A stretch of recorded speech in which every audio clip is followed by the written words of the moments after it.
양과 관련되어서 계속해서 1월 달 동안 디모데전서를 가지고 말씀을 드렸습니다. 오늘도 사실은 별반 다르지 않는데요. 우리 4장에서는 3장 말미에 교회를 진리의 기둥과 터다 이렇게 이야기를 했습니다. 결국 교회가 예수 그리스도에 대한 진리를 드러내고 받들어야 되는 것이 사명임을 보여주는 말씀이었습니다. 거기에 이제 우리 직분자들, 감독들인 목사와 장로들이 필요하고 또 집사들이 무엇을 해야 될 것인가, 우리 그런 이야기를 지난주에 나눴다면은 오늘 이 4장은 일꾼론이라고 할 수 있습니다. 우리 교회가 주님의 일꾼을 키운다라고 이야기를 하는데, 그러면 어떤 일꾼인가, 어떤 일꾼이 좋은 일꾼일까? 오늘 본문을 통해서 좋은 일꾼에 대한 어떤 성경에서 이야기하고 있는 부분들을 한번 살펴보겠습니다. 1절부터 5절은 잘못된 가르침에 대해서 바로잡을 것을 이야기하고 있고, 또 6절부터 10절에서는 좋은 교훈으로 자신을 연단할 것을 말하고 있고, 11절부터 16절은 좋은 교훈으로 형제들을 가르칠 것을 권면하고 있습니다. 이것을 이제 6절 한 절로 제가 한번 이렇게 풀어봤습니다. 그래서 네가 이것으로 형제를 깨우치면 그리스도 예수의 좋은 일꾼이 되어 믿음의 말씀과 네가 따르는 좋은 교훈으로 양육을 받으리라. 좋은 일꾼은 어떤 일꾼인가? 잘못된 가르침 있는 사람들을 바로 잡는 일꾼이 좋은 일꾼이겠다.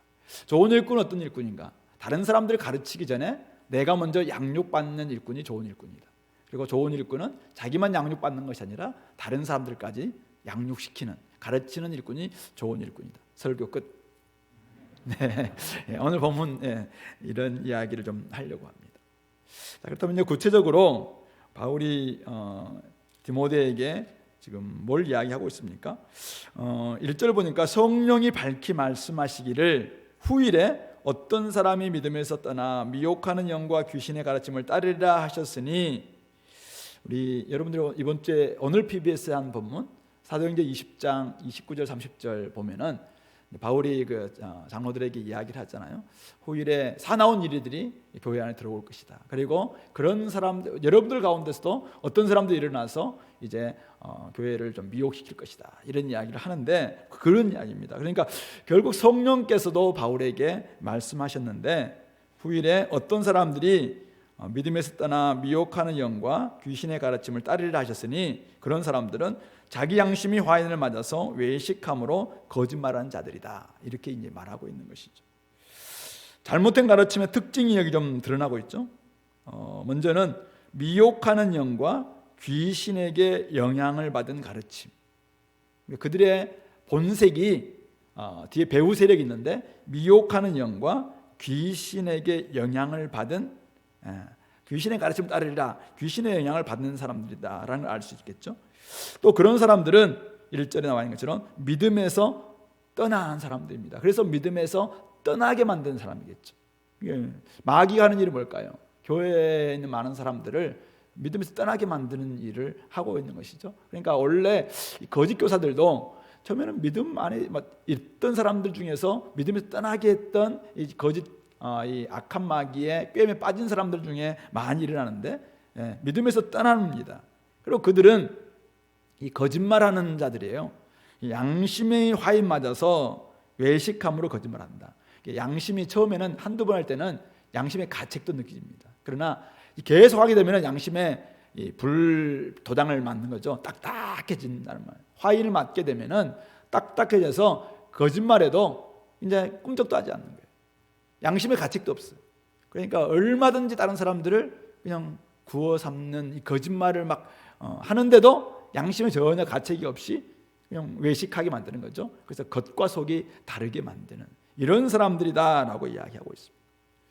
이런 사람들이 가르치는 이 거짓 가르침은 교회를 세울까요? 교회를 망하게 할까요? 당연하죠. 교회를 어지럽게 합니다. 교회를 무너뜨리는 그런 목적입니다.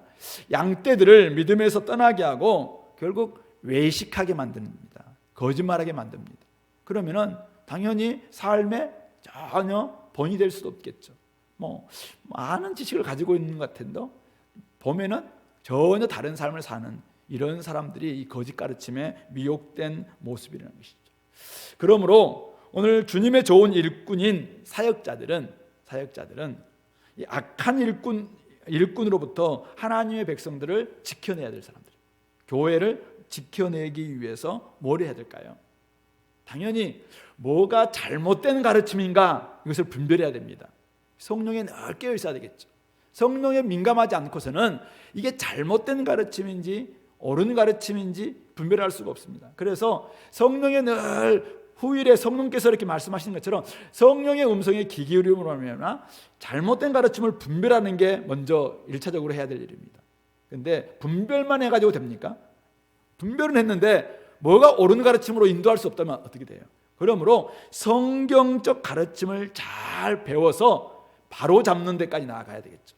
그래서 교정하는 역할까지 해야 되는 사람들이 바로 좋은 일꾼들입니다. 이 교회에 일꾼을 세우는데 소그룹 조장으로 일꾼을 세웠습니다. 한 부서에 간사로 이렇게 일꾼을 세웠습니다. 또 주은혜 교회 사역자로 일꾼을 딱 세웠습니다. 한 부서에 전도사로 일꾼을 세웠습니다. 이 일꾼이 만약 바른 가르침이 뭔지 잘못된 가르침이 뭔지 분별이 안 된다. 사람들이 잘못된 해석을 다 하고 그렇게 하는데도 잘했다 이렇게 한다든지, 그렇게 하면은 어떻게 되겠습니까? 잘못된 음식을 계속 먹게 되면은 배탈 나고 먹기는 많이 먹는데 배탈 나요. 거기에 사약 비슷한 걸 계속 넣게 되면 나중에는 점점 죽어가는 거잖아, 죽어가는 거. 근데 그것도 모른 채 네 잘 먹네 이렇게 한다면은 먹기 잘 먹죠. 근데 약을 조금씩 쳐서 이렇게 주는 거잖아요. 점점 죽어가는 거예요. 옛날에 이제 왕들 독살시킬 때 방법이잖아요. 예, 그렇게 하면 안 된다는 거죠. 그러므로 이거 잘 분별할 수 있어야 돼요. 그래서 분별은 해야 되는데 분별하고 난 다음에 뭐예요? 옳은 음식을 줄 수 있어야 되겠죠. 그러니까 성경적 가르침이 뭔가, 성경이 뭘 이야기하는가, 이거를 온전히 모르면은 성도들의 생명 지켜낼 수가 없다는 말씀. 그래서 오늘 바울은 디모데에게 당시 에베소 교회에 나타났던 거짓 가르침의 내용을 이제 3절에서 이야기하죠. 3절은 뭡니까? 혼인을 금하고 어떤 음식물은 먹지 말라고 할 터이나, 이게 이제 거짓 가르침이자 귀신의 가르침입니다. 혼인을 금하고 어떤 음식물은 먹지 말라. 이게 이제 혼인을, 이것은 영지주의죠. 영육 이원론의 근간을 둔 영지주의가 이런 주장들을 많이 했습니다. 영지주의는 기독교 2000년의 역사 속에서 지금도 사실은 굉장히 교회 안에 들어와 있어요. 그래서 영적인 것은 거룩하고 육체적인 것은 악하다. 이게 이제 헬라 사상이잖아요. 성경적 사상이 아니에요. 이건 헬라 사상인데 이게 성경과 딱 이렇게 맞아서 나중에 이제 신플라톤주의와 이게 딱 결합이 되면서 교회 안에 들어오는데 이게 굉장히 설득력이 있거든요, 사실은. 왜냐하면 영적인 것은 되게 거룩하고 육체적인 것은 악하다. 사실은 우리 들어보면 그게 뭐가 잘못됐냐 이렇게 나올 수 있잖아요. 근데 이런 부분들이 교회 안에 들어옴으로 말미암아 우리가 잘 알다시피 두 가지 흐름으로 갔잖아요. 하나는 쾌락주의로 가고 하나는 금욕주의로 가게 됐어요. 근데 오늘 여기는 주로 이제 금욕주의자들이 들어와서 이제 결혼 악한 것이다, 세속적인 것이다, 부부관계 세속적인 것이다, 약한 것이다, 이런 거 다 이야기하면서 아예 그렇게 하려면 아예 결혼을 안 하는 게 제일 중요하다. 그래서 혼인을 금하라. 혼인을 하는 것 자체가 도리어 그건 악한 것이다. 이렇게 나아가는 극단주의자들이에요, 극단주의. 근데 그런 주장이 있다는 것입니다. 어떤 음식물을 먹으면 부정하게 된다. 우리 이제 구약 성경에도 이제 정한 음식과 부정한 음식이 있습니다. 근데 이미 신약에 들어오면은 우리 베드로에게 이제 보여주셨던 그걸 통해서도 그렇고 예수님이 이미 다 이것을 회복시켜 주셨음에도 불구하고 계속해서 어떤 음식은 우리를 부정하게 만들고 어떤 음식은 이제 우리를 정하게 만든다. 그런 것들이 바리새인들 주의에 의해서 굉장히 많이 있었죠. 그때 예수님은 뭐라고 이야기합니까? 사람이 밖에서 안에 들어가는 것이 사람을 더럽게 하는 것이 아니라 속에서 나오는 것이 사람을 더럽게 한다. 인간에게 내면에 있는 마음에 있는 악이 결국 사람을 더럽게 한다라고 바꿔주셨음에도 불구하고 굉장히 쉬운 게 뭐냐면은 그냥 눈에 보이는 어떤 음식 이건 먹으면 안 된다, 먹으면 된다, 이런 것을 가지고 금식, 아예 나중에는 금욕으로 나아가는 것, 이것이 우리를 거룩하게 만들어준다, 이런 주장들이 많았다는 것이죠. 뭐 오늘 우리가 시간이 별로 없기 때문에 이런 가르침에 대해서 바울이 이제 경계를 시키면서 어떻게 교정해 주고 있습니까? 자, 3절 후반절부터 5절인데요.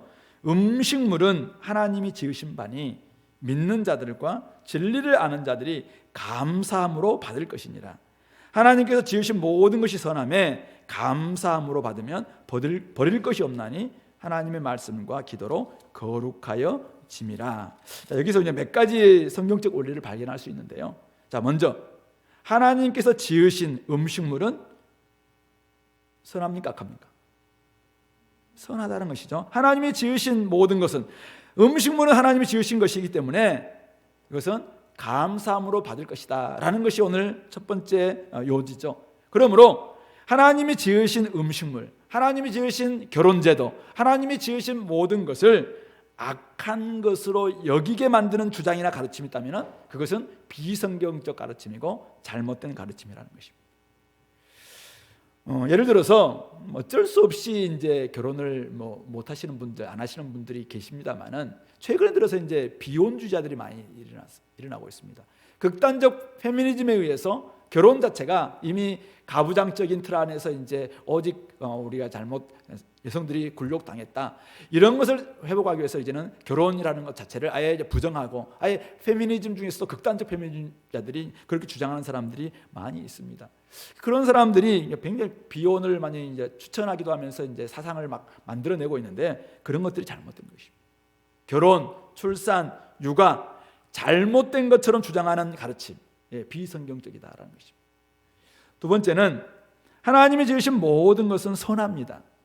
그렇죠? 그래서 믿는 자들과 진리를 아는 자들이 이 모든 선한 것을, 하나님 지으신 모든 것을 받아서 감사함으로 받아서 누리면 된다는 것이죠.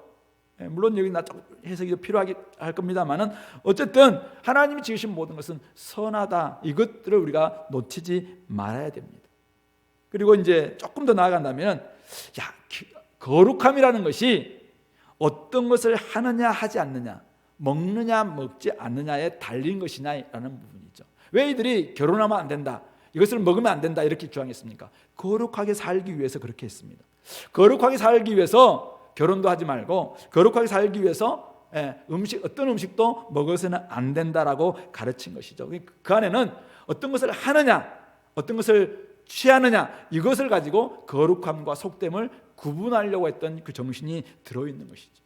자, 우리가 이것만 한번 액면 그대로만 생각해 본다면은, 자, 스님과 주님 중에 누가 더 거룩하신 분입니까? 고기 안 먹는 스님, 고기 잘 드시는 예수님, 누가 거룩한 분이죠?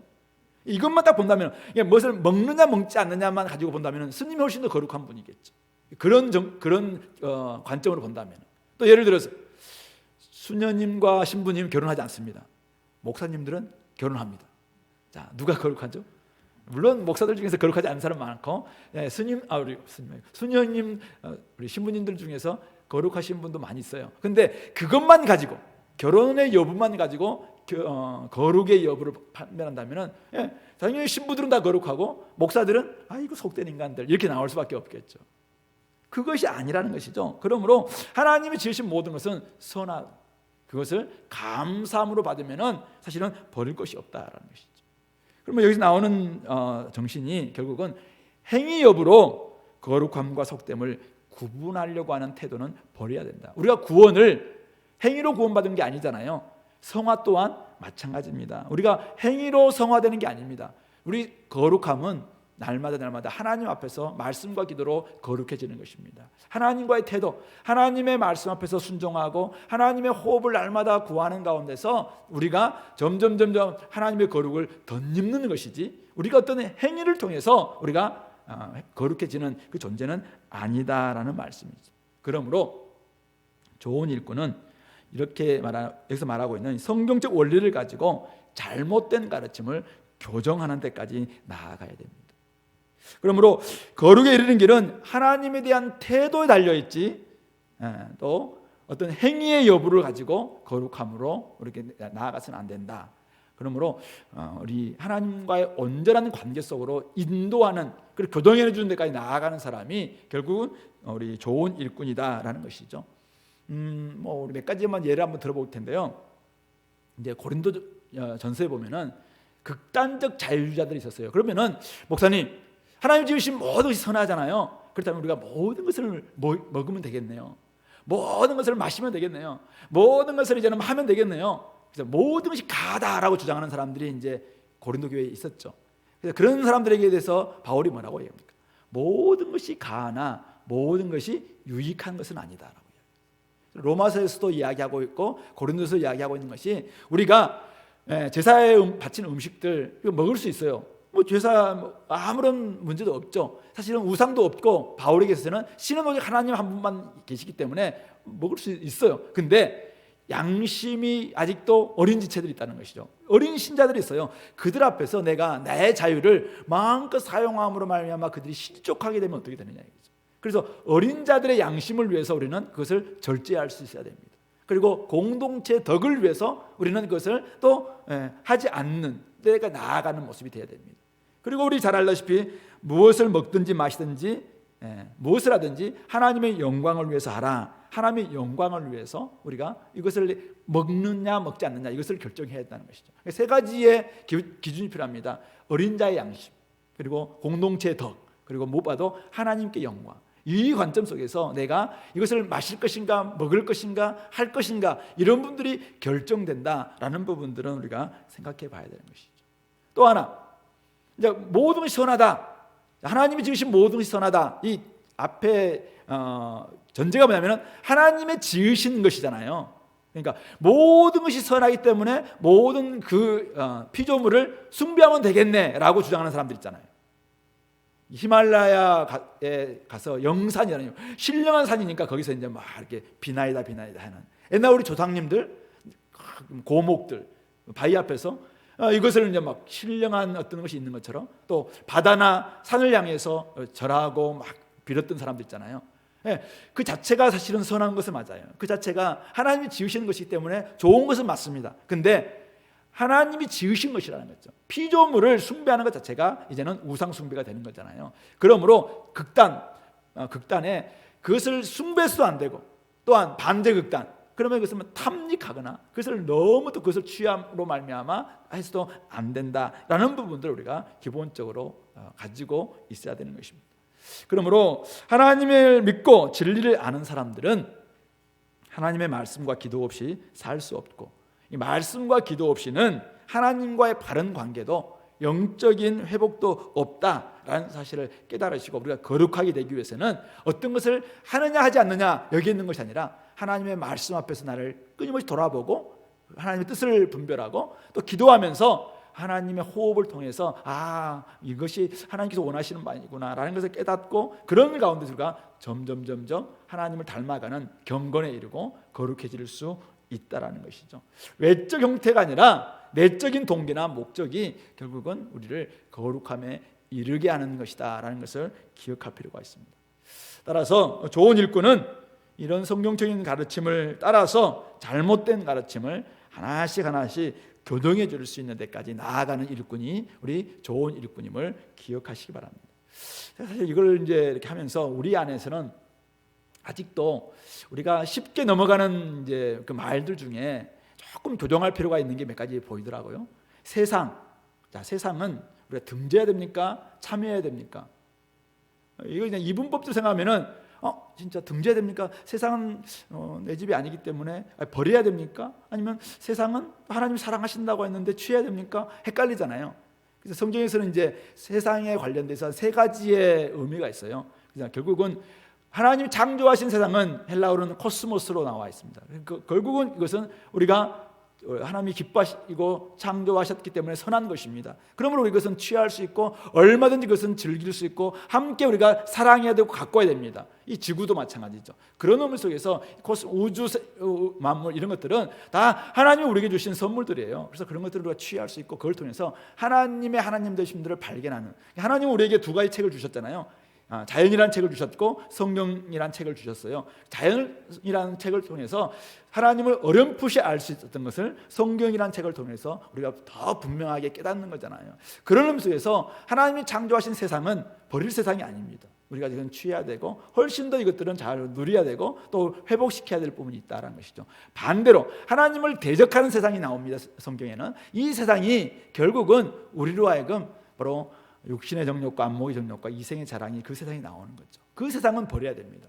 끊임없이 우리 속에서 세상 욕망이 우리 가운데, 세상이 추구하는 욕망, 이런 것들은 버려야 될 부분이죠. 그래서 이것을 구분하지 않은 채 자꾸 세상을 그냥 버리려고 하는 이런 태도는 그냥 올바르지 않다는 것이죠. 그런 또 세상 사람들, 결국 하나님은 세상을 이처럼 사랑하사 독생자를 주셨다 할 때는 좀 세상 사람이라고 우리가 봐야 돼요. 그러므로 세상 사람들을 하나님께 사랑하셨잖아요. 그럼 우리가 안 믿는 사람들 어떻게 됩니까? 그들을 마귀 자식으로 우리가 봐야 되나요? 물론 지금은 그렇게 하고 있지만 여전히 하나님이 사랑하는 사람들이기 때문에 그들을 구원하기 위해서 애를 써야 되고 사랑하기 위해서 애를 쓰는 것이 우리가 보여야 될 태도다. 이런 세상이라는 관점 하나만 가지고도 우리 교정해야 될 부분이 보이는 것이죠.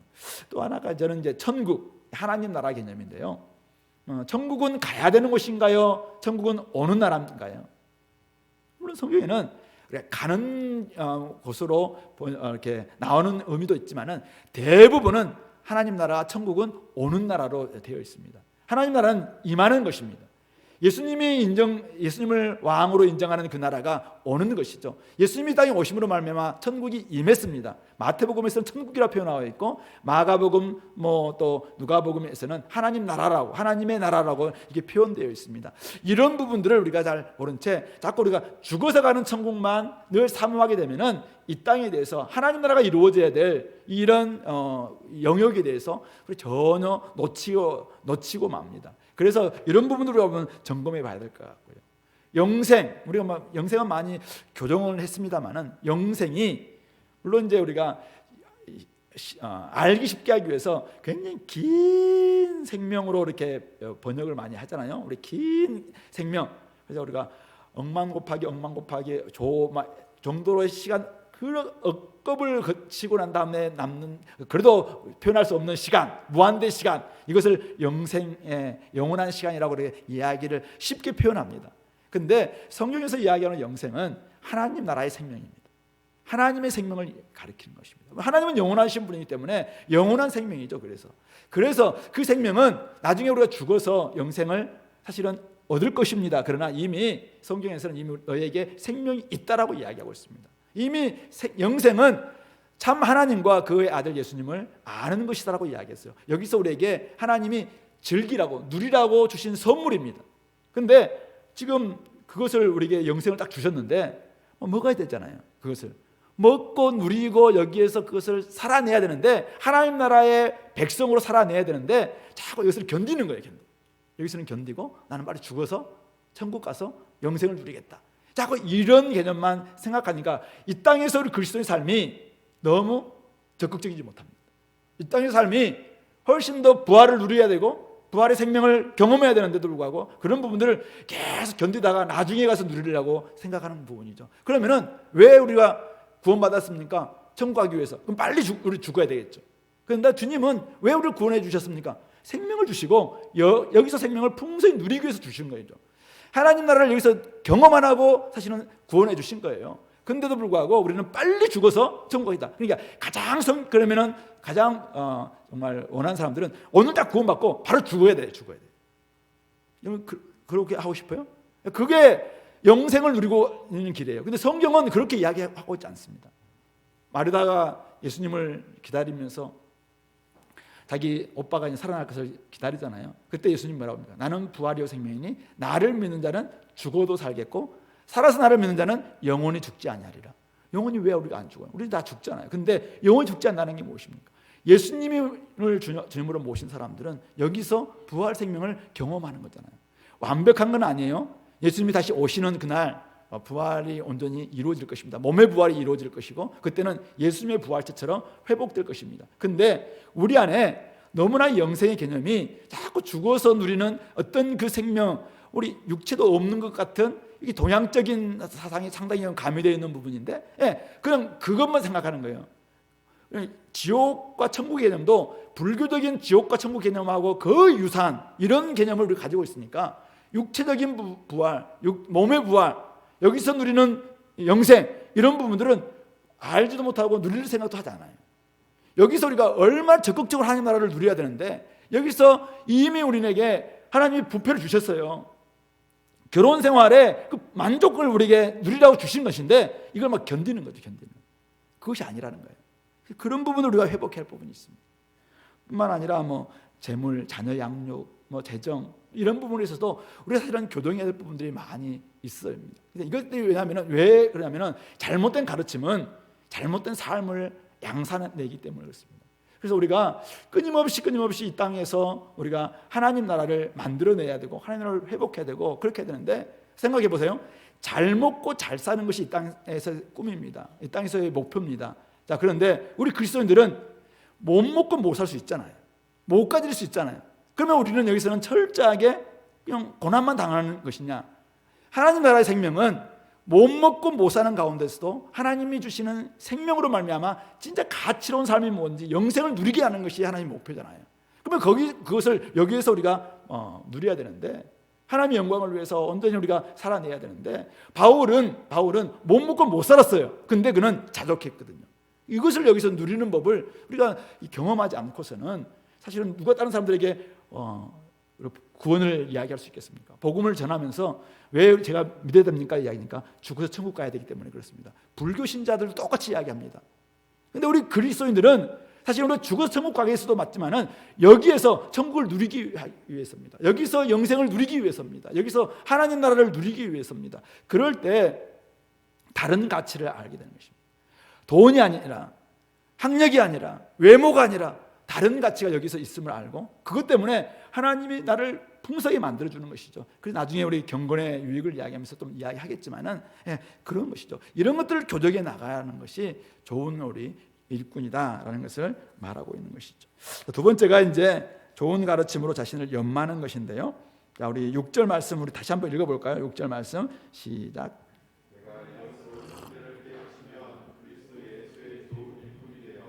믿음의 말씀과 내가 따르는 좋은 교훈으로 양육을 받으리라. 앞에서 이야기했던 이런 교훈으로 형제를 깨우치면은 그리스도 예수의 좋은 일꾼이 되어서 믿음의 말씀과 네가 따르고 있는 좋은 교훈으로 양육을 받을 것이다. 먼저 자신이 양육을 받고 또 좋은 교훈을 따르고 있는 것을 전제하고 있죠. 그렇게 하면서 형제들을 네가 깨우칠 때 좋은 일꾼이 된다라는 것을 말하고 있죠. 그러므로 디모데는 형제를 깨우쳐야 되는 사명을 받은 그리스도의 일꾼입니다. 그래서 먼저 좋은 일꾼으로 양육을 받아야 되는데, 좋은 교사가 되기 위해서 좋은 학생이 되는 것처럼 우리가 다른 사람들을 잘 가르치기 위해서는 먼저 진리 안에서 양육을 받아야 되는데요. 받기 위해서 7절 보니까 버려야 될 것이 있고 취해야 될 것이 있죠. 버릴 것은 무엇인가요? 망령되고 허탄한 신화, 그러니까 전혀 경건에 도움이 되지 않는, 유익하지 못한 쓸데없는 이야기들, 잘못된 가르침들, 잘못된 습관들, 이런 것들은 다 버리는 것입니다. 이런 것들은 다 이제 버려야 되고, 두 번째가 취할 것이 뭔가요? 경건에 이르도록 네 자신을 훈련하라. 훈련을 취해야 됩니다. 경건에 방해되는 것은 다 제거한 채 경건에 이르도록 자신을 연단, 훈련해야 되는데, 자, 8절 육체 연단, 육체 훈련은 약간의 유익이 있다고 이야기했습니다. 육체는 악한 게 아니에요. 육체는 선한 것입니다. 근데 육체 훈련은 약간의 유익이 있습니다. 근데 경건은 범사에 유익하니 금생과 내생의 약속이 있다, 이렇게 이야기하고 있습니다. 금생이 뭔가요? 이 땅에서의 삶, 이 땅에서의 생명을 이야기하고 있죠. 지금 여기에서의 생에도 이 경건이 유익이 있어요. 그리고 내생은 우리가 죽고 난 다음에 하나님과 함께 만나는 생도 있지만은 다가오는 나라의 생명입니다. 그러니까 하나님 나라의 생명에 있어서도 이 부분에 유익이 있다는 것입니다. 경건 훈련이 어떤 유익이냐면은, 육체의 유익은 알겠죠. 제가 설명하지 않아도 알잖아요. 그런데 경건의 유익은 자신을 잘 연마하는데, 자기는 훈련하는데 이 땅에서 하나님의 나라를, 하나님이 주신 생명을 누리게 해준다는 거예요. 이 땅에서 우리의 70년, 80년 동안 우리가 끊임없이 이 땅에서 우리는 이 땅의 질서나 이 땅에서의 가르침과 이것을 받는 것이 아니라 경건의 유익을 통해서 하나님이 우리에게 주고자 하는 굉장히 많은 유익이 있어요. 하나님이 우리에게 주시는 많은 지금 양식들이 있어요. 이런 것들을 여기서 말씀을 통해서, 기도를 통해서, 전도를 통해서, 경건 서적을 통해서, 또 여러 가지 경건 훈련을 통해서 여기서 굉장히 많이 누릴 수 있다는 것입니다. 이것이 이 땅에서 우리 70년, 80년의 생 동안 굉장히 많이 우리가 얻을 수 있을 뿐만 아니라 나중에 내생, 정말 내세의 삶 가운데서 하나님 나라가 우리 가운데 임하고 하나님 나라가 온전히 우리가 하나님 나라에 들어가게 되는 거기에서도 충분히 하나님을 경험했기 때문에 하나님과 함께 대화하는 법을 압니다. 하나님을 닮아갔기 때문에 하나님의 닮은 모습으로 우리가 살아낼 수 있는 것이죠. 그래서 이런 부분에서 약속을 준다라고 이야기하고 있습니다. 그러면서 바울이 앞에서 이야기했던 것처럼 9절에 미쁘다 이 말이요 모든 사람이 받을 만하도다. 이 말이 얼마나 또 귀한 말인지 바울은 앞에서 이야기했던 미쁘다 이 말이요 모든 사람이 받을 만하도다 이렇게 이야기하면서 이를 위하여 우리가 수고하고 힘쓰는 것은, 제가 이 포인트가 있다고 생각해요. 우리가 수고하고 힘쓰는 것은 무엇을 위해서? 경건의 훈련을 위해서. 우리가 수고하고 힘쓰는 것은 우리의 소망을 살아계신 하나님께 두미니 모든 사람, 특별히 믿는 사람들의 구주이신 하나님께 소망을 둔 사람들은 정말 이 경건 훈련에 수고하고 힘쓰는 사람이 된다라고 이야기하고 있는 것입니다. 그러므로 주님을 닮아가고자 하는 이 경건 훈련은 소망을 살아계신 하나님께 둔 사람들이라면 당연히 해야 될 모습이고, 이것을 위해서 수고하고 힘쓰는 것이 마땅하다는 것입니다. 여러분들이 육체 연습을 위해서, 육체 훈련을 위해서 아침마다 열심히 훈련하는 사람들 있잖아요. 막 우리 가서 처음에 막 5kg 들었던 아령들이 나중에는 막 10kg, 20kg 막 들면서 할 때 그냥 편하게 드나요? 막 힘쓰잖아요. 우리 연예인 그 김종국인가 누군가 있잖아요. 막 힘쓰. 저 사람 어쨌든 가수 맞나 할 정도로 막 힘써서 막 하듯이, 또 어떤 사람들 막 가서 헬스하는데 힘쓰잖아요. 힘쓰면서 하잖아요. 여러분들 경건훈련에 힘쓰면서 하고 있나요? 수고하고 힘쓴다고 이야기하고 있는데 이게 모든 사람이 받을 만한 가치가 있는 것이기 때문에 바울은 수고하고 힘쓰는 것은, 이 말이에요, 수고하고 힘쓴다고 이야기해서, 여러분들 돈 벌기 위해서 막 수고하고 힘쓰잖아요. 근데 내생과 금생과 내생의 약속이 있는 이 경건을 위해서 정말 수고하고 힘쓰냐 이거죠. 진력 온 힘을 다해서 여러분들이 그걸 감당하고 있는가 이거죠. 운동선수들이 쓰러질 때까지 힘을 다해서 운동하는 그 수고를 통해서 올림픽 가서 금메달 따기도 하고 뭐 이렇게 하는 것처럼 에너지를 다 소모하고 막 이렇게 하면서까지 수고하고 힘쓰는 것처럼, 오늘 우리의 삶 가운데서 이 경건의 훈련을 위해서 금생과 내생의 약속을 있는, 하나님을 닮아가고 하나님과 함께 대화하고 하나님의 뜻을 알아가고 하나님의 뜻을 온전히 순종하고, 이런 것들이 다 경건 훈련을 통해서 우리가 이제 얻게 되는 유익들인데, 이런 것들을 위해서 여러분들이 정말 수고하고 힘쓰고 있는가? 여러분들의 소망이 진짜 하나님께 있나요? 하나님이, 살아계신 하나님이 여러분들에게 진짜 소망이다. 육체가 소망인 사람들은 육체 훈련에 전념할 겁니다. 내가 건강해야지 우리 자녀들이랑 먹여 살릴 수 있다. 이것만 가지고도 우리가 열심히 운동하잖아요. 그래서 저는 사실 운동을 잘 못하는 게 있는데 그에 대한 소망이 별로 없는 게 아니라, 어쨌든 다른 데 이제 관점이 있다 보니까, 근데 경건 훈련을 위해서는 우리가 정말 수고하고 힘쓰는 모습이 있는가 한번 돌아봤으면 좋겠습니다. 좋은 일꾼은 자기를 훈련하는 일에 힘쓰는 경건을 위해서 힘쓰는 일꾼이라고 말하고 있습니다. 육체가 중요하기 때문에 맞습니다. 시간과 재정을 우리가 드리는 사람들이 많습니다. 그만큼 여러분들이 경건이 중요하다면 시간과 노력을 기울여야 된다는 말씀입니다. 진력해야 됩니다. 저도 좀 청년 시절부터 참 이 중요성을 이제 깨닫고 어떤 계기가 있었습니다. 뭐 계속해서 안 되고 막 이렇게 했는데, 결혼하기 한 2년 전인가요? 어쨌든 제가 첫 해외 여행을 말레이시아로 이제 가게 됐는데, 그때 이제 일본 분이신데요, 고이치 오타와라는 분이신데, 이분과 함께 지냈던 2주간의 그 캠프 캐메룬이라고 그 말레이시아에 있는 캐메룬 하일랜드라는 그곳에서 2주 동안 함께 지냈던 이 경험이 있었어요. 그때 살아온 삶의 여정들을 조금 돌아보게 하고, 늘 하루의 시간들을 늘 이것을 이제 점검하게 하고 우리가 훈련시키는 이런 부분이었습니다. 그래서 그때 이제 이분이 가르쳤던 게 포즈 앤 턴더라고, 하나를 멈추고 생각하게 하는 이 훈련을 계속 시키더라고요. 그러면서 이제 그렇게 하고 또 일주일마다 이제 리프렉션 타임을 통해서 자기를 한번 점검하고 이런 것들을 하는데, 사실은 제가 레위기 설교하면서 하나님께서 이렇게 하시는 분이다라는 걸 알게 됐어요. 하나님이 안식일을 만들고 또 우리의 매 달마다 이렇게 그 절기를 만들고 또 여러 가지 계속 절기를 만드는 것이 하나님의 리듬에 다 동참하게 하는 거거든요. 그래서 그때 쉬면서 우리가 어디서 와서 어디로 가고 있는가, 내가 먹고 사는 것이 나의 수고 때문인가 아니면 하나님이 주시는 은혜 때문인가 라는 것을 점검하게 하는 그런 시간들이 하나님의 그 안식일과 안식년과 희년과 절기들과 이런 것들이 다 들어있는 정신이거든요. 이겁니다. 매일매일 우리가 한번 딱 모든 것을 멈추면서 자기를 돌아보는, 말씀을 읽고 돌아보며 이런 또 리프렉션 타임을 하는 이런 시간을 통해서 경건 훈련이 얼마나 중요한가라는 것을 깨닫게 되었습니다. 그리고 매일매일 이것을 하게 되니까 결국은 몸에 습관이 딱 잡히더라고요. 그래서 우리 제임스 스미스라는 분이 이야기하신 것처럼 습관이 영성이다 말이 맞는 말이에요. 진짜 우리가 여러분들이 몸이 해야 됩니다. 수영도 몸으로 익히는 것이지 자전거도 마찬가지로 몸이 익을 때 우리가 나아가는 것처럼, 우리 아까 우리 반주자 보세요. 이거 막 열심히 하는 거, 이분이 머리로 건반 하나하나 생각해가지고 이걸 하는 줄 아세요? 제가 잘 몰라도 이미 손이 다 할걸요. 딱 보는 순간 손은 이렇게 가고 있어요. 얼마나 연습을 했으면 이게 막 되겠어요. 이게 이미 습관화되어 있는 거거든요. 경건도 마찬가지예요. 경건도 이렇게 돼요. 아침에 딱 일어나면은 딱 말씀 보고, 제가 요즘 딱 그래요. 아침에 딱 일어나면은 그냥 매일 성경 딱 먼저 펴니다. 그래서 그냥 큐티하고 먼저 좀 점검하고 아침 기도 나와서 기도하고, 이게 계속 루틴으로 되어 있으니까 하루라도 이걸 하지 않으면은 내가 뭔가를 안 하는 것 같아. 그러니까 이제 끊임없이 이런 것들이 통해서 몸의 습관을 딱 잡히더라고요. 근데 청년 시절 때 이것을 하지 않으면은 인생의 방향을 볼 수 없어요. 그리고 방향을 봐도 할 수 있는 능력이 안 생깁니다.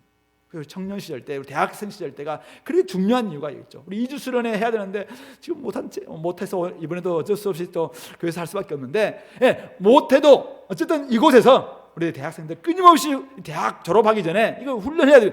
몸으로 딱 익혀야 돼요. 그래야지 딱 습관이 돼서 몸이 반응할 수 있도록. 그래서 하나님의 말씀으로 읽고 기도하고 또 경건서적 읽고 전도하고 이런 것들이 삶에 다 익어져야죠. 누가 시켜서가 아니라, 누가 시켜서 그냥 해주는 거, 숙제처럼 하는 거, 이거는 초보들이라는 일이에요. 이미 우리 교회는 하나님을 알아가고 알려주는 교회잖아요. 딱 보면은 우리 이 몸에 이거야지, 이거죠. 전도도 전도 한번 해주자, 이런 태도는 절대 사람을 구원할 수 없어요. 그러니까 우리 삶 가운데서 이거 기뻐서 전도하는 거잖아요. 기뻐서 말씀 보고, 기뻐서 또 기도하고, 이게 몸의 습관과 함께 이런 것들이 이제는 잡히고 있어야 된다는 말씀입니다. 그러므로 우리 좋은 일꾼으로서 평생 이 일에 자신을 들여서 하나님을 알아가고 닮아가는데 힘쓸 수 있기 바랍니다. 여러분들은 한번 돌아봤으면 좋겠습니다. 네, 기도의 깊이가 좀 깊어지고 있나요? 기도하면서 하나님의 참 그 호흡을 경험하고 있습니까? 여러분들은 좋은 교훈인 이 말씀의 깊이는 더하고 있습니까? 오늘도 PBS 하면서 말씀을 진짜 내가 이 말씀 안에서 이게 꿀송이보다 더 달다, 이런 것을 경험하고 있습니까? 정말 그런 것 같아요. 저도 PBS 할 때 처음에는 이게 안 보여. 제가 그랬어요. 제가 간사가 되기 때 PBS 때문에 제가 우리 앞에 있는 간사님이 당신은 PBS를 못해서 간사 안 되겠다고 이야기할 정도로 말씀 보는데 안 보이더라고요. 이게 어떻게 해야 될지 잘 몰랐었어요. 근데 나중에 계속 하다 보니까 파보고 피보고 막 이렇게, 파보세 피보세, 이게 피보세 이제 PBS 약자잖아요. 파보고 피보고 막 이렇게 하면서 나중에 보니까 아하 이거죠. 돌 깨지는 소리잖아요. 딱 깨지니까 그때 이게 깨달음이 딱 오는 거예요. 깨달음. 이렇게 하는 거예요. 이런 것이나 이걸 알게 되니까 너무 재밌어요 이게. 그래서 또 처음에는 문단 나누기도 얼마나 길게 했는지 몰라요. 근데 문단 나누기 이렇게 하는 게 아니라고 이야기하는데 처음에는 잘 모르겠어요. 근데 딱 하다 보니까 이게 일관성 있게 한다는 것이 무엇인가? 그리고 이것을 또 추약하는 법도 한번 해석을 통해서 보니까 딱 축약도 되는 것 같고, 이렇게 하니까 참 재밌더라고 보니까. 그렇게 하면서 하나하나 말씀이 나한테 또 적용되고, 이렇게 하니까 말씀이 진짜 꿀송이보다 달구나, 이게 무슨 말인지 알겠구나. 물론 단 말씀도 살아내려고 하니까 내 배에는 쓰다라고 하잖아요. 그래서 쓰기도 합니다. 근데 결국은 이 말씀을 찾는 이 재미가 우리 가운데 있을 때 이게 제대로 다른 사람을 가르칠 수가 있습니다. 그래서 우리가 다른 사람을 피차 가르칠 때 그리스도의 말씀이 내 안에 풍성히 거해야 되잖아요. 이게 중요해요. 그리스도의 말씀이 내 안에 풍성히 거하지 않으면은 다른 사람들한테 가르칠 때도 다른 것 가르쳐요. 자기 생각 가르치고 세상 지식 가르치고 들었던 거 가르치고 이렇게 될 수 있습니다. 그러므로 여러분들이 좋은 교훈으로 먼저 자신이 양육받을 수 있는 여러분들 되기 위해서는 경건에 시간을 투자하자. 그는 수고하고 힘쓰자. 이 경건 훈련은 우리 금생과 내생에 약속을 주시는 하나님이 많은 걸 주시겠다고 이미 약속해 주셨어요. 그러므로 지금부터 여러분들이 여기에 시간을 투자하시기 바랍니다. 여러분들이 24시간 동안 경건을 위해서 얼마나 투자하고 있는지 한번 시간표 다시 한번 LTC 받을 때만 시간표 하지 말고 여러분 시간표 점검해 보세요. 시간표대로 내가 좀 쓰고 있는지 제대로 내가 시간표를 짜보고 경건을 위한 시간이 너무 적다 그러면 다시 한번 그것을 좀 고치시기 바랍니다. 궤도를 수정하세요. 자꾸 이렇게 가면 나중에 탈선해가지고는 우리가 목표에 이를 수가 없습니다. 그러므로 궤도를 수정해서 온전히 좀 이렇게 경건에 이룰 수 있도록 나아갈 수 있기를 바랍니다. 마지막 11절도 16절인데요. 자, 우리 11절 말씀, 13절 말씀, 16절 말씀 같이 한번 읽어볼까요?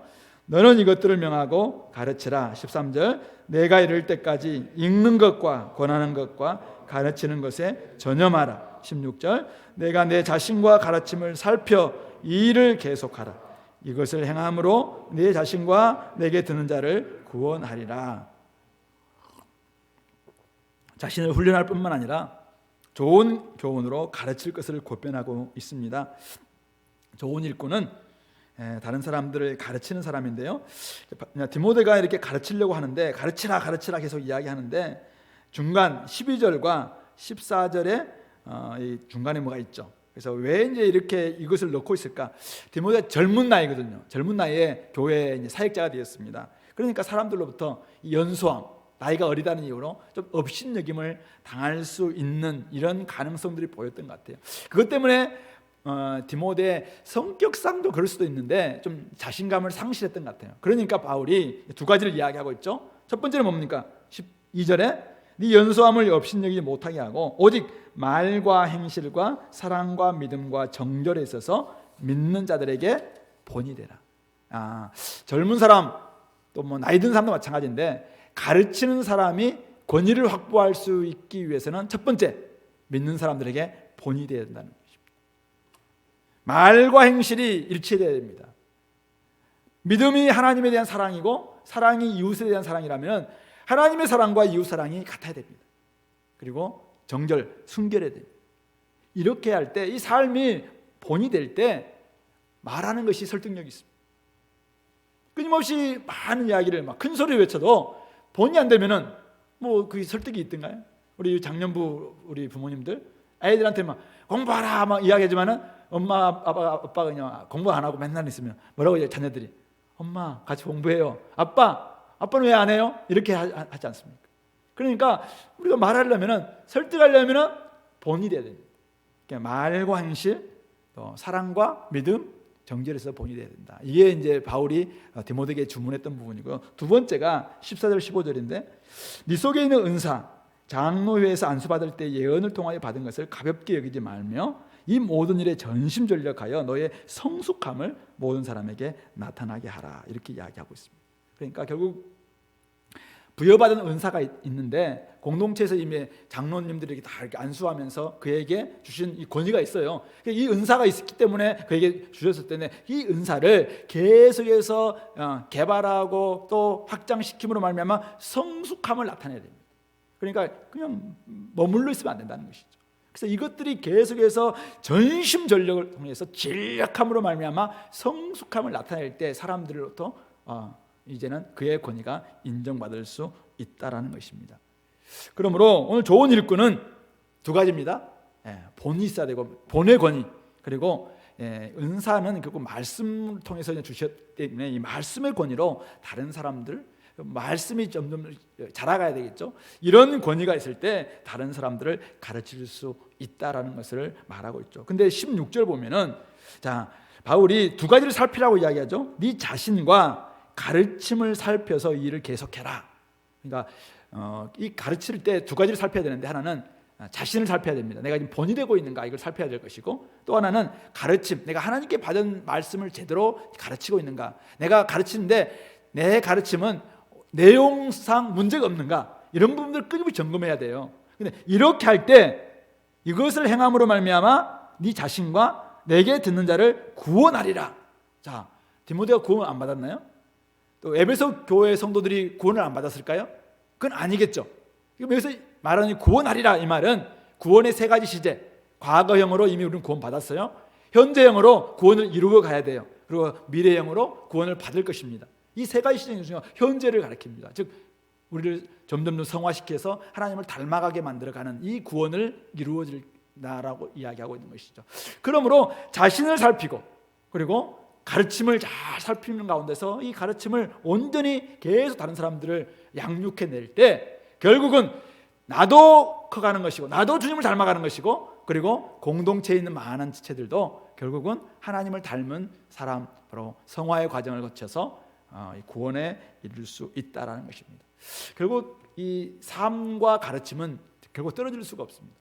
본과 우리가 말하는 것과 행하는 것이 다르면은 사람들은, 우리도 잘하지 않지만은 사람들은 거기에서 아무것도 배우지 않으려고 합니다. 그러므로 지금 우리 교회에 우리 조장님들, 또 우리 간사님들, 또 우리 부서장님들, 그리고 저와 같은 이제 목회자들 다 여기에 해당되는 사람들입니다. 여러분들은 그리스도의 좋은 일꾼입니까? 그렇다면 한번 점검해 보시기 바랍니다. 나는 진짜 바른 것을 잘 분별하고 있는가? 한번 돌아봤으면 좋겠고, 그 교정시킬 수 있을 만큼 내가 올바른 성경적인 것이 무엇인지를 내가 알고 있는가 한번 봐야 됩니다. 그리고 나는 끊임없이 내가 경건에 이르도록 지금 나를 연마하고 있는가, 연단하고 있는가, 훈련시키고 있는가. 그리고 이제는 다른 사람들 진짜 좋은 교훈으로 가르치고 있는가, 나 자신과 더 가르침을 살펴서 그 사람들을 구원에 이르고 있는가. 우리 부모님들 집안에서 우리 자녀들을 일을 하라고 지금 부모님 시켜주신 거예요. 영적인 부모자 육적인 부모예요. 여러분들이 자녀들에게 좀 자신과 가르침을 잘 살펴서 구원에 이르도록 우리가 이끌어가야 될 영적인 목자들입니다. 따라서 여러분들이 제대로 말씀 안에서 잘 갖추고 있을 때 여러분들 자녀들이 구원에 합당한 이런 백성이 될 것이다 라는 것을 꼭 기억하시기 바랍니다. 말씀을 정리하면서 오늘 우리 일꾼론에 대해서 한번 살펴봤습니다. 우리 교회가 주님의 일꾼을 키운다, 이게 이제 우리 교회 가지고 있는 목표인데 우리 세 가지 일꾼 기억나세요? 한번 확인하는 의미에서 같이 한번 해볼까요? 첫 번째는 무슨 일꾼이에요? 첫 번째는 복음의 일꾼, 구원의 길을 자세히 가르쳐주는 복음의 일꾼을 키우자라고 이야기했습니다. 두 번째는 말씀의 일꾼, 신구약 66권을 철저히 공부하는 말씀의 일꾼이 되자. 그리고 세 번째는 선교의 일꾼이라고 이야기했어요. 하나님의 나라가 온 세계 열방에 퍼지는 데 있어서 우리가 온전히 헌신하는 선교의 일꾼을 키우겠다고 이야기했습니다. 자, 이런 복음의 일꾼과 말씀의 일꾼과 선교의 일꾼을 우리 교회가 키우려고 하는데, 자, 그 일꾼이 오늘 그리스도의 좋은 일꾼이 되지 못한다면 먼저 그리스도에게 있어서 좋은 일꾼이 되어야 됩니다. 그리스도 예수께 좋은 일꾼은 어떤 일꾼입니까? 잘못된 가르침에 대해서 교정할 수 있는 분별력과 올바로 인도해 줄 수 있는 정말 지식을 가지고 있는 사람이 된다는 것이죠. 또 끊임없이 자기가 훈련받아야 됩니다. 66권 자기가 잘 훈련해야 될 것입니다. 그래야지 다른 사람들을 이끌어낼 수가 있을 것입니다. 여기에서 혹시 안 된다면 다른 데 가서라도 열심히 누군가를 가르쳐 줄 수 있는 이런 사람이 돼야 됩니다. 말씀을 보는 눈이 여러분들이 좀 딱 뜨였으면 좋겠습니다. 그런 모습을 가지고 여러분들이 나아갔으면 좋겠고, 또 선교의 일꾼, 전도하고 곳곳에 나아갈 때마다 여러분들 가정에서, 여러분들의 이웃에서, 여러분들이 있는 곳곳에서 다른 사람들에게 복음을 전하는, 하나님 나라를 잘 전해주는 그런 선교 일꾼들이 될 수 있게 되기를 간절히 바랍니다. 언제까지 우리가 배우는 데 그쳐서는 안 됩니다. 우리가 교회 다닌 지 3년, 5년 된 분들 가운데서 아직도 내가 조장이나 누군가를 내가 가르치고 있지 않다, 이렇게 생각한다면 조금 회개해야 됩니다. 이제 우리는 히브리서에 나와 있는 것처럼 말씀의 초보 가운데서 아직도 우리가 먹기만 하는, 단단한 음식을 먹지도 못하는 장성한 사람들이 단단한 음식을 먹는 건데 아직도 그냥 어린아이처럼 젖만 먹고 있는 이런 사람들이 있다면 회개하시고 이제는 좀 바뀌어서 여러분들이 단단한 음식들을 먹고 이제는 다른 사람들을 옳은 길로 이끌어주는 선생이 되어야 됩니다. 그래서 우리 교회 안에서 선생이 내가 아직도 줄을 잘못 서서 선생이 못 되고 있는 분들 혹시 계시다면 찾아오세요. 저 선생 되고 싶습니다. 저도 좀 시켜주십시오라고 이야기하시면 시켜드리겠습니다. 예, 뭐 얼마든지 많은 원투원 조장들 또 여러분 직장에 가서 뭐 해야 될 일들 굉장히 많을 거예요. 그리고 이 나라가 너무 좁잖아요. 이제는 천진도 가시고, 예? 저기도 다른 나라도 가시고, 뭐 아프리카 혹시 필요하신 분, 우간다 뭐 가실 분 계시나요? 예, 가시고 또 영국에서도 우리 최정사 목사님이 또 뭐 영어 훈련을 통해서 막 하시는 분, 사람들을 요구하더라고요. 영어 좀 되시는 분들, 영국이 지금 막 세속주의로 바뀌고 있잖아요. 그곳에 가서 또 좀 키울 사람들 필요합니다. 저 중앙아시아 또 뭐 곳곳에 가서 우리 사람들 좀 옳은 대로 인도해 줄 수 있는 그런 좋은 길잡이들. 우리 교회에서도 선교사들이 막 나오고 이렇게 되지 않겠습니까? 그러므로 좋은 일꾼 되어서 언제까지 내가 먹고만 운동 안 하지 않으면 디룩디룩 막 살만 찌잖아요. 저도 좀 막 잘못 먹고 계속 배탈 나서 좀 그렇게 하고 있는데, 먹고 잘못되면은 이게 막 탈만 나고, 성장도 안 돼요. 이미 이제 우리 같은 사람은 성장이 멈춘 사람들이잖아요. 하여튼 성장이 멈췄음에도 불구하고 성장할 거라고 계속 먹는 사람들은 어리석은 사람들이에요. 성장은 안 돼요, 더 이상. 그럴 때 어떻게 돼요? 다른 데 배출해야 돼요. 이것을 끊임없이 다른 사람들을 향해서 이것을 남겨줘야 됩니다. 그래서 사람들을 키우고 자녀들에게 나눠주고 이런 사람들이 돼야 되겠죠. 그래서 그렇게 우리가 될 수 있도록 진리를 드높이는 진리의 기둥, 진리의 터인 교회의 일꾼이라는 사실을 깨달으시고 이 일에 온전히 나아갈 수 있는 예수님의 좋은 일꾼들 될 수 있길 바랍니다. 같이 기도합시다. 우리 말씀을 좀 기억하시면서 오늘 혹시 여러분들이 뭐 몰랐던 말씀 있나요? 다 아는 말씀이었어요. 근데 여러분들 혹시 지금 내가 실천하지 않고 있었던 부분이 있다면 자신이 내가 오늘 이 부분을 결단하겠다. 이것 가지고 한번 이 시간 기도하시기 바랍니다. 기도합시다.